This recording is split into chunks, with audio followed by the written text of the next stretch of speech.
Good morning. आज आप लोगों के साथ बहुत दिनों के बाद हमारा ये ऑनलाइन क्लासेस शुरू होने जा रहा है। चूँकि समय भी बहुत बीत गया, हम लोगों का कोर्स भी है जिसे कंप्लीट करना है। इन सभी वजह से लेकर के हम लोगों ने ऑनलाइन क्लास शुरू किया है। इसका आप फ़ायदा उठाएं और आप इसको पढ़ें और बहुत अच्छे तरीके से समझें भी। जहाँ पर कोई कन्फ्यूज़न हो आप फिर से हम लोगों को कंसल्ट करें, पूछिए। हमारी पूरी कोशिश रहेगी कि आपको ज़्यादा से ज़्यादा बेनिफिट इसका मिल पाए। चलिए, आज आप लोगों को हम सबसे पहले तो ये सेकेंड ईयर का 12th क्लास का आपको सिलेबस देना चाहेंगे। सिलेबस में क्या है कि सबसे पहले तो हमारा 2 ग्रुप में हमारा पॉलिटिकल साइंस का ग्रुप है और ये ग्रुप ए और ग्रुप बी है। तो ग्रुप ए में भी आपका 10 चैप्टर है और ग्रुप बी में आपका 9 चैप्टर है। तो इसको लेकर हम लोग, हमारे 3 टीचर हैं, मैम, सर और मैम। तो ये तीनों हम लोगों ने अपने अपने चैप्टर्स को बांट लिए हैं। इसमें क्या है, ग्रुप ए में हमने बांटा है 7 चैप्टर जो हैं वो मैं आपको पढ़ाऊंगी।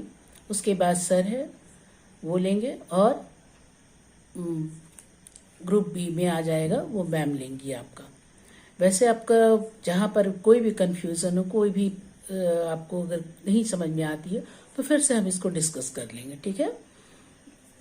तो आज हम पहला चैप्टर जो है आपको शुरू करेंगे और ये चैप्टर्स के नाम बता दें आपको कि कौन कौन से चैप्टर मैं आपको ले पाऊंगी, है ना। तो पहला चैप्टर जो है आपका वो है राष्ट्र निर्माण तथा इसकी समस्याएं। दूसरा है एक दलीय प्रभुत्व का दौर।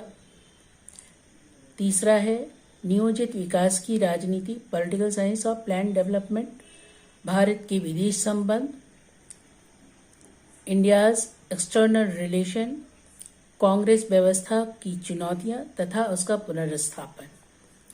फिर है संवैधानिक व्यवस्था का संकट, क्राइसिस ऑफ कॉन्स्टिट्यूशनल ऑर्डर। और 7वां है क्षेत्रीय आकांक्षाएं एवं संघर्ष। तो ये 7 चैप्टर जो हैं ये आप लोगों को मैं लूँगी और इसके अलावा भी जहाँ पर आपका कोई कन्फ्यूज़न होगा उसको हम लोग सॉल्व भी करेंगे, देखेंगे भी। तो सबसे पहले आज हम लोग पहला चैप्टर शुरू करेंगे। पहला चैप्टर में है आपका राष्ट्र निर्माण तथा इसकी समस्याएं।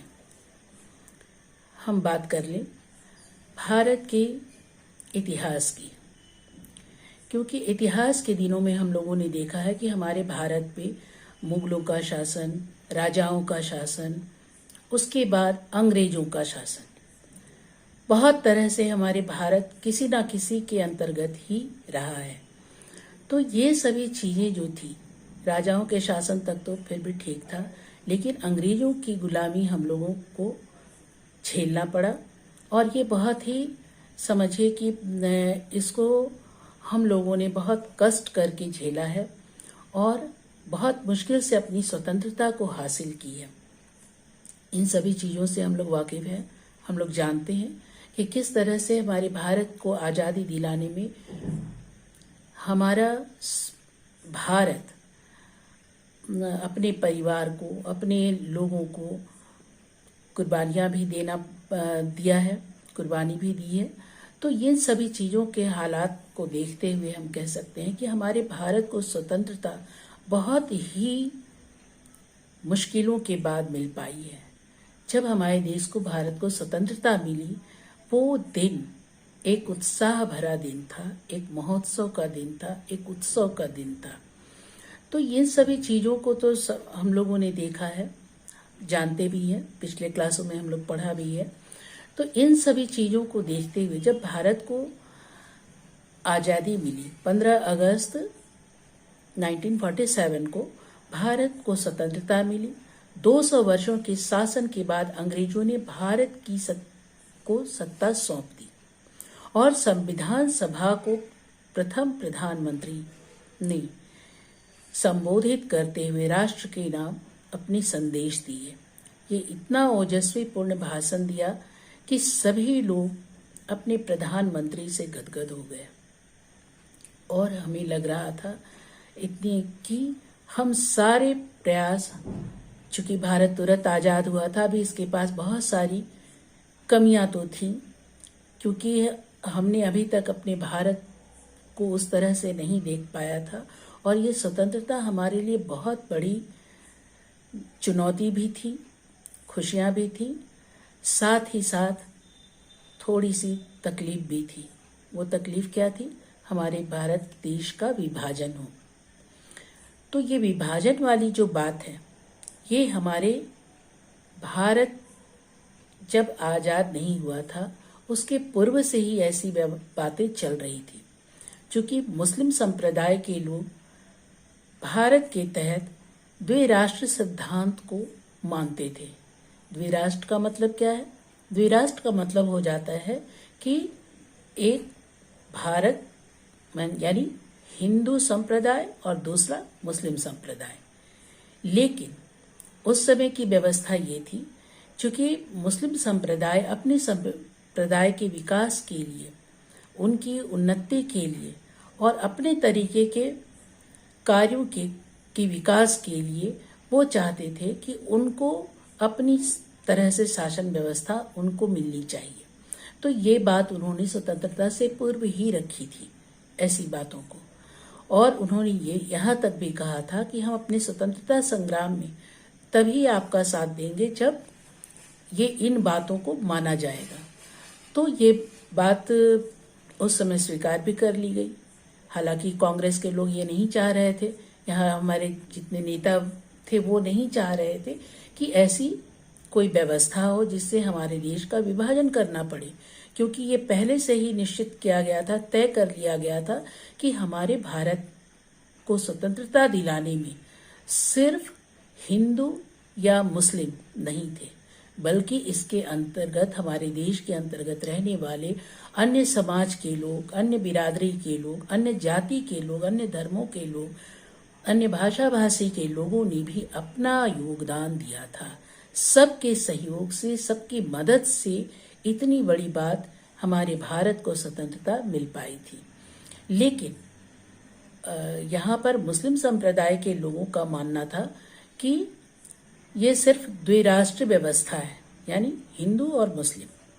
तो इसलिए भारत अगर हिंदू का है तो मुस्लिम के लिए भी अपना एक राष्ट्र रखना, एक अलग राज्य होना चाहिए। तो ये सभी बातों पर उस समय तो बात कर ली गई थी। लेकिन जैसे ही स्वतंत्रता मिली उसके एक दिन पूर्व ही पाकिस्तान को हम भारत से अलग किया गया, भारत पाकिस्तान का विभाजन हो गया।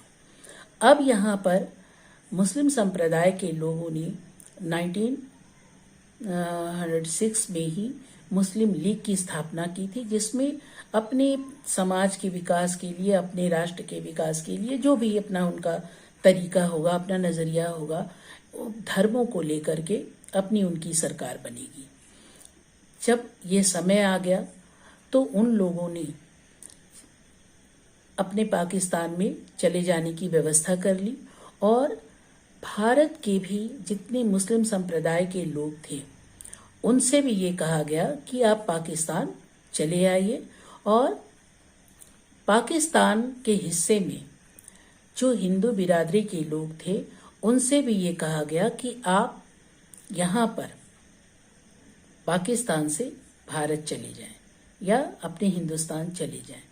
तो ये बात जो थी यहाँ, चूंकि उस समय जब भारत और पाकिस्तान अलग हुआ उस समय क्या था, पूरा भारत एक था, कोई बंटवारा नहीं था।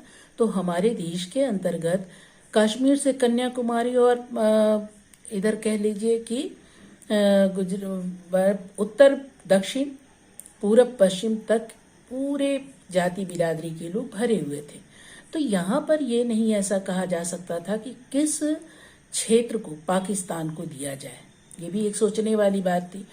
तो उस समय ये कहा गया कि जहाँ पर मुस्लिम संप्रदाय के लोग ज़्यादा से ज़्यादा करके रह रहे हैं या वहाँ पर बसते हैं, वैसे जगहों को हम पाकिस्तान बना दे।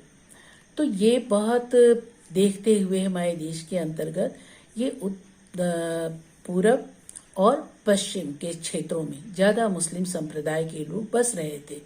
तो उनको शुरू में पाकिस्तान भी क्या था, एक पूरब की तरफ था, एक पश्चिम की तरफ रखा गया था इनको, और बीच वाला क्षेत्र जो था भारत का हिस्सा था। तो यहाँ पर भारत पाकिस्तान तो अलग हो गया, ये दो राष्ट्र बन गए, मतलब दो क्षेत्र, उत्तर और पश्चिम और पूर्व की ओर पाकिस्तान का एरिया हो गया, ये अलग हो गए।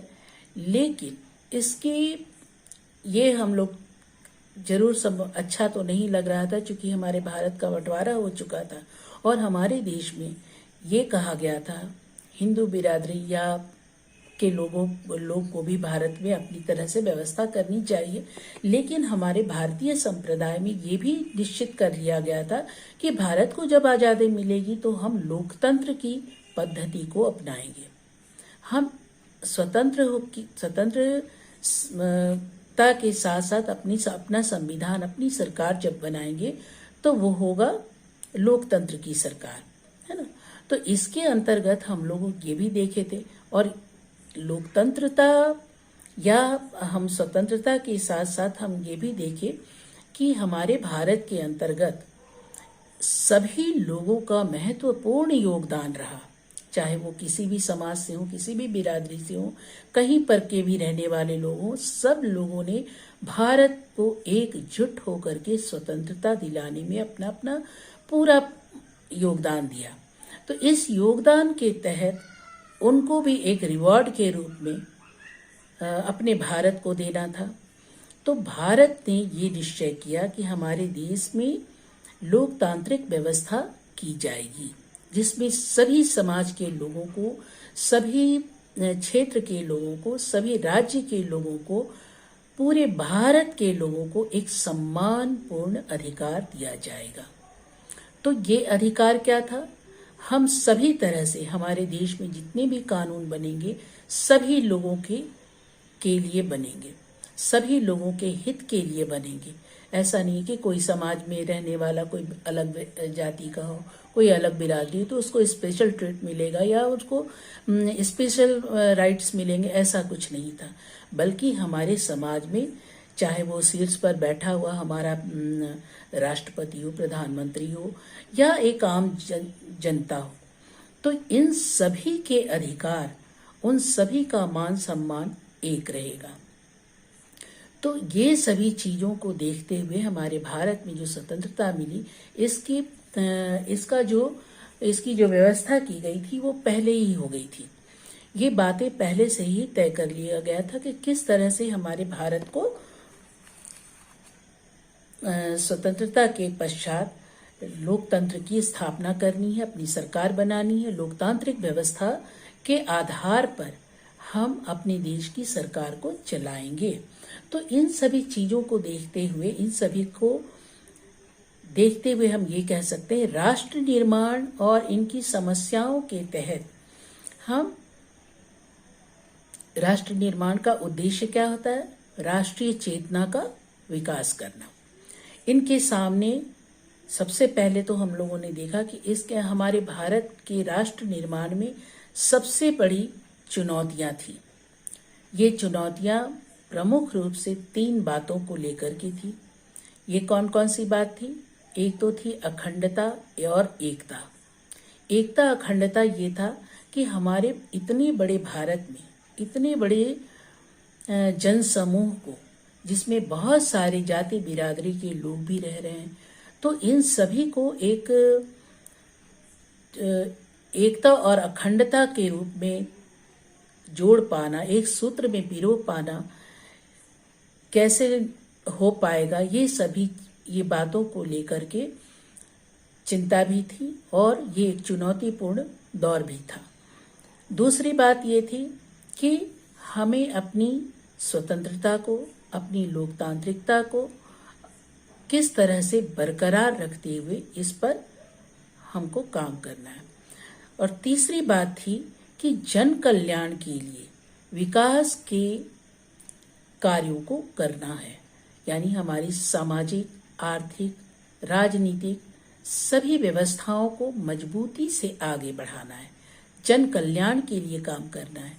क्योंकि हमारा भारत एक ऐसा देश है जहाँ पर हम लोग किसी जाति संप्रदाय के अंदर में नहीं है, बल्कि हमारी जो सरकार है, हमारा जो संविधान है, वो सबसे ऊपर है।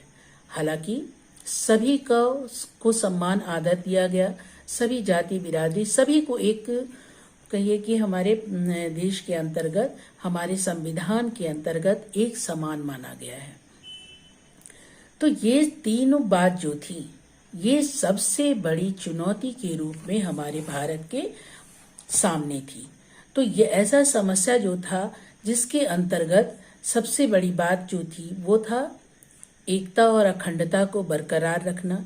चूंकि हमारे भारत में विभिन्न संस्कृति, विभिन्न धर्मों के लोग रहते हैं और इनको एक लंबे समय तक एकीकृत कर पाना कहीं न कहीं विभाजन को, इस भय को साबित कर दिया था।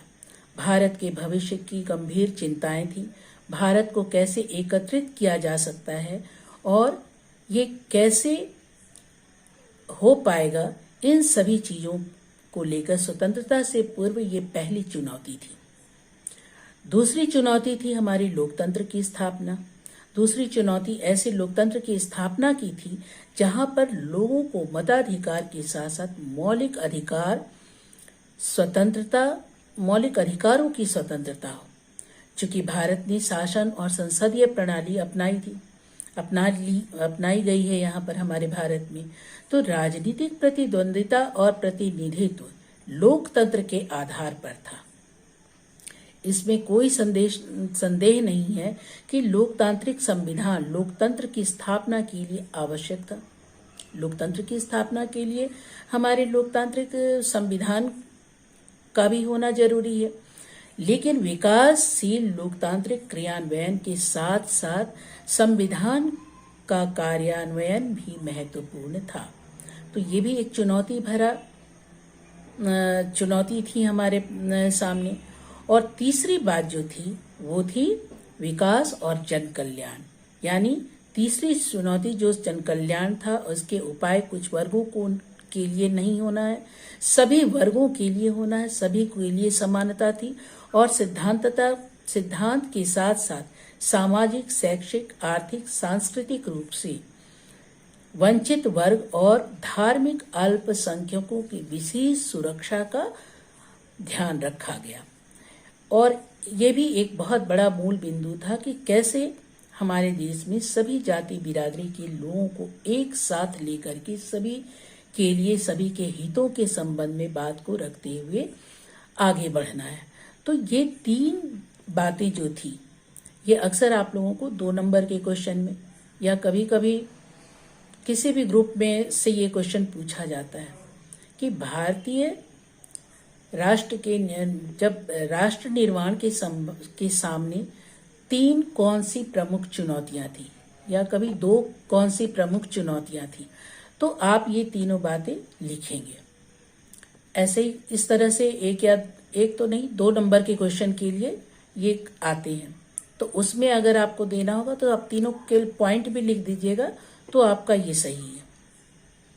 तो इस तरह का प्रावधान जो था हमारे भारत की समस्या को सुलझाने में बहुत अच्छी भूमिका अदा की। तो इस तरह से हम ये कह सकते हैं कि भारतीय राष्ट्रीय एकता और सुरक्षा प्रमुख समस्या तो थी, और राष्ट्रीय एकता से मिश्रित संस्कृति और मिलीजुली क्षेत्रीय पहचान को प्रदर्शित भी करना था। इसके बाद हम लोग ये देखते हैं कि हमारे राष्ट्र निर्माण में बहुत सारी बातें तो थी, लेकिन इसमें 3 बातें जो थी वो प्रमुख थी, जो हम लोगों ने देखा। एकता और अखंडता, दूसरा लोकतंत्र की स्थापना, और तीसरा विकास और जन कल्याण की बातें। तो इसके बाद हम लोग आ जाएं विभाजन की बात को लेकर के। तो पाकिस्तान जो था द्विराष्ट्र सिद्धांत को मानता था। द्विराष्ट्र सिद्धांत का मतलब क्या था? एक मुस्लिम संप्रदाय के लिए, एक हिंदू संप्रदाय को मानता था। इसके अलावा वो किसी को नहीं मानता था। तो ये बातों को लेकर के उसने मुस्लिम लीग की स्थापना की थी और 1906 में इसकी स्थापना हो चुकी थी। जिन्ना के नेतृत्व में बहुत कुछ मुस्लिम संप्रदाय के संबंध में इसके अंतर्गत बातों को रखी गई थी। तो ये विभाजन जो था हमारे देश के लिए बहुत ही कहिए कि घातक भी सिद्ध हुआ, जो आज तक इसका खामियाजा हम लोग भुगत रहे हैं। पाकिस्तान से हमारे संबंध कभी भी अच्छे नहीं रहे। भारत हमेशा कोशिश किया कि भारत और पाकिस्तान का संबंध अच्छा बना रहे, लेकिन कहीं ना कहीं पाकिस्तान के मन में पता नहीं अभी तक क्या है। हालांकि भारत पाकिस्तान को इसलिए भी अलग किया था क्योंकि वो अपनी शांति से और अपने तरीके से अपने राष्ट्र का निर्वहन कर सके, लेकिन वो आए दिन बिगिनिंग डे से ही हमारे भारत पर हमला बोलता रहा। यानी किसी न किसी तरह से हमारे भारत को परेशानी ही दिया है, या कहीं ना कहीं हर बात को लेकर के उनका किसी न किसी तरह से हमारे भारत को चोट पहुंचाना, हमारे भारत को निंदन करना या हमारे भारत को हानि पहुंचाना ही उनका उद्देश्य है। लेकिन खैर जो भी हो, हमें अपने भारत से मतलब है और हम अपने भारत की सुरक्षा और व्यवस्था को मजबूत बनाना चाहते हैं। और इन्हीं बातों को लेकर के हमारे संविधान में ये भी कहा गया है कि हम प्रत्येक नागरिक को, हमारे देश का सभी नागरिक एक समान है। हमारे संविधान के अंतर्गत मौलिक अधिकारों को जो दिया गया वो सभी नागरिकों के लिए एक समान है, किसी के लिए अलग नहीं है, किसी के लिए अलग बात की व्यवस्था नहीं की गई है। इस तरह से यानी हमारी सरकार, हमारा संविधान इन सब से ऊपर है। हम सभी धर्मों का सम्मान आदर करते हैं। और सबसे बड़ी बात, उस समय जो हमारे देश में भारतीय संविधान के अंतर्गत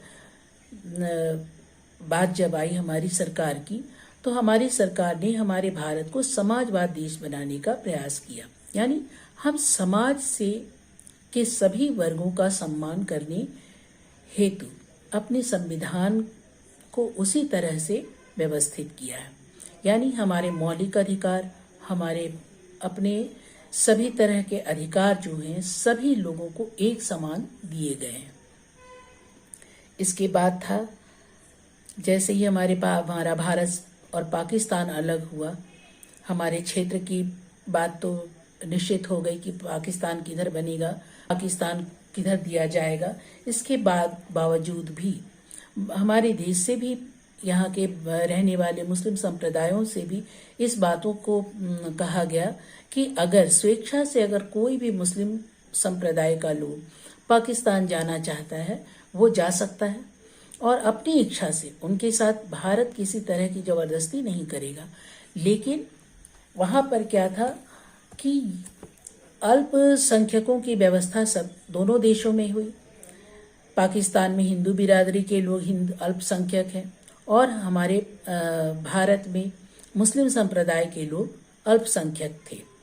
लेकिन इनकी विशेष रक्षा और सुरक्षा का भी हमारी सरकार का उद्देश्य था कि अल्पसंख्यक जो है इनकी बातों को भी रखा जाएगा, इनको भी सुरक्षा दी जाएगी हमारे देश के अंतर्गत। और पाकिस्तान में भी जो हिंदू बिरादरी के लोग हैं उनको भी वहाँ की सरकार सुरक्षा व्यवस्था करेगी। लेकिन पाकिस्तान के तहत क्या हुआ, पाकिस्तान के अंतर्गत क्या किया गया कि वहाँ हिंदू संप्रदाय के लोग जो वहाँ पर थे, जो सोचते थे या जिनका पुश्तैनी अपना सारा कारोबार था, व्यवस्थाएं थी, उनके व्यवसाय थे, या जो भी काम कर रहे थे उनकी खेती थी, उनका अपना घर था, अपना परिवार था, जो इतने वर्षों से वहाँ पर रह रहे थे, उनको ज़्यादा परेशान किया जाने लगा। उनसे ये कहा जाने लगा कि आप यहाँ से चले जाएं, भारत से चले जाएं, और आपका जो भी यहाँ पर घर है, खेती है, बाड़ी है, व्यवसाय है, इन सब के एवज में आपको भुगतान कर दिया जाएगा। लेकिन ये सिर्फ ऊपरी दिखावा था, उन्हें ऐसा कुछ भी नहीं किया गया। उनके साथ बहुत जोर जबरदस्ती करके उनको अपने देश से निकाला जाने लगा। अब ये जो उस क्षेत्र में बसे हुए हिंदू परिवार के लोग थे या हिंदू बिरादरी के लोग थे, तो वो आखिर जाते कहाँ? चूंकि भारत पहले तो भारत ही था, और भारत में जब सारा भारत एक था, तब तो कहीं पर भी किसी भी संप्रदाय के लोग, किसी भी भाषा भाषी के लोग कहीं पर भी रह रहे थे। तो ये पाकिस्तान का एरिया में जो हमारी हिंदू संप्रदाय के लोग थे, उनको किसी तरह अपनी जान बचा करके भारत में आना पड़ा। वो भारत आ गए तो हमारे देश में शरणार्थियों की भी बहुत बड़ी समस्या हो गई। क्योंकि सबसे बड़ी समस्या तो शरणार्थियों की ही थी। क्योंकि अभी भारत तुरंत आज़ाद हुआ था, इनके पास बहुत सारी समस्याएं थी, बहुत सारी चीज़ें थी। अभी हमारे पास व्यवसाय नहीं थे, हमारे पास रोजी रोजगार नहीं थे। अभी हमारी सरकार तुरंत किसी बात को लेकर के तुरंत कुछ कर नहीं पा रही थी। यानी जो भी है, एक समय तो लगेगा ही। तो ये सभी चीज़ों को देखते हुए तो हमारी सरकार आगे बढ़ने का प्रयास कर ही रही थी, लेकिन ये शरणार्थियों की व्यवस्था भी अलग से आ गई। तो ये व्यवस्थाएं जो जितनी भी थी, शरणार्थियों की व्यवस्था, इसके लिए भी हमारी सरकार ने उनको एक छत देने का काम किया। उनको भी रखा, 2 वक्त की रोटी, उनको भी इज्जत से रहने के लिए कुछ जगह, ये सारी चीजें उनको भी मुहैया कराई गई और धीरे धीरे करके उनको भारत की नागरिकता भी मिली। लेकिन उसके पूर्व इन सभी बातों को देखते हुए हम लोगों ने ये भी कहा कि ये भी देखा कि जब भारत आज़ाद हुआ, उस समय हमारे बहुत सारी रियासतों की भी बात थी, रियासतों की भी समस्या थी। जैसे आप लोगों ने सुना होगा जूनागढ़, हैदराबाद के निजाम, मणिपुर, ये सभी थोड़े स्ट्रिक्ट तरह के रियासत थी। ये स्वतंत्रता के पूर्व बहुत सारी राजा, वैसे हमारे देश में अगर रियासतियों की संख्या देखी जाए तो 565 थे, 565 इतनी रियासतें थी। लेकिन स्वतंत्रता के पूर्व सभी ने भारत के साथ प्रायः ने भारत के साथ अपने क्षेत्र को, अपनी जो भी उनका शासन सत्ता था, ये सभी को भारत के संग मिला लिया था, यानी विलय कर लिया था, भारत के साथ मिला लिया था। तो इन सभी बातों पर यह भी बात रखी गई थी कि या आप भारत या पाकिस्तान में चले जाएं, या आप अपनी अलग स्वतंत्र राज्य बना लें। लेकिन जो जैसे हैदराबाद, ये क्या था, ये पूरे तरफ से भारत के क्षेत्रों से घिरा हुआ था। लेकिन अगर हम इसको अलग करते तो कैसे अलग करते? तो ये सभी चीजें जो थी, थोड़े स्ट्रिक्ट थे, ये थोड़े अखड़ टाइप के थे, या आप जैसा समझिए इनको, थोड़े स्ट्रिक्ट थे, ये जल्दी से मानने वाले नहीं थे। तो इनका जो था ये कहना था कि हम अपने क्षेत्र को नहीं देंगे, नहीं छोड़ेंगे। तो इन सभी चीजों, उस समय हमारी भारत को आज़ादी मिली थी और हमारी सेना ने जब उनका मुकाबला किया तो ये फिर भारत में अपने क्षेत्र को विलय कर दिया। तो इस तरह से मणिपुर भी था, इस तरह से हमारा जूनागढ़ भी था। तो ये सभी चीजें जो थी, रियासतों की बात थी, इनके लिए बात ये भी रखी गई थी कि जिन्होंने अपने राज सत्ता को भारत के अधीन सौंपा है, भारत के साथ मिला दिया है, इनके लिए क्या व्यवस्था की जाएगी। तो उस समय उनके लिए एक प्रिवी पर्स की व्यवस्था की गई थी। इसमें यह था कि प्रिवी पर्स क्या था कि राजाओं को हर खर्च उठाने के लिए भारत सरकार प्रिवी पर्स की व्यवस्था की थी। तो इससे वो मतलब विलय करने में उनको भी सहूलियत हो गई कि हमें अपना सारा खर्च मिलता रहेगा। लेकिन ये बहुत बाद में जाकर के इंदिरा गांधी ने, जब हम इंदिरा गांधी की सरकार बनी थी, तो उन्होंने अपने समय में ये प्रिवी पर्स को समाप्त किया, नहीं तो बहुत दिनों तक ये चलता रहा था। तो ये सभी चीज़ों को हम लोगों ने देखा कि हमारा जो रजवाड़े जो थे 565, भारत के अंतर्गत ये सभी लोगों ने मिलकर के हमारे भारत में अपने अपने क्षेत्रों का विलय कर लिया था। तो इस तरह से हम लोग देखते हैं कि राष्ट्रीय निर्माण के समय में ये बहुत सारी समस्याओं का, बहुत सारी चुनौतियों का सामना करना पड़ा। लेकिन आज के दौर में हम देखते हैं तो ये सभी चीज़ें जरूर किसी चीज़ का सामना करने के पहले थोड़ा सा हिचक होती है, चुनौतियां भरा उद्देश्य आता है, या इस ऐसे चीज़ों को लेकर के हमारे सामने बहुत बड़ी समस्या हो जाती है कि कैसे इन सब से हम निजात पा सकेंगे, या किस तरह से हमारा सब कुछ सही रास्ते पर आ जाएगा। लेकिन हमारे देश की धैर्यता, हमारे देश की मजबूती, हमारे देश का हमारे देश की एकता, ये सभी चीज़ों ने मिलकर के इस चुनौतियों का सामना भी किया। तो नेक्स्ट हम लोग देखेंगे कि हमारे राज्यों का पुनर्गठन किस तरह से हुआ।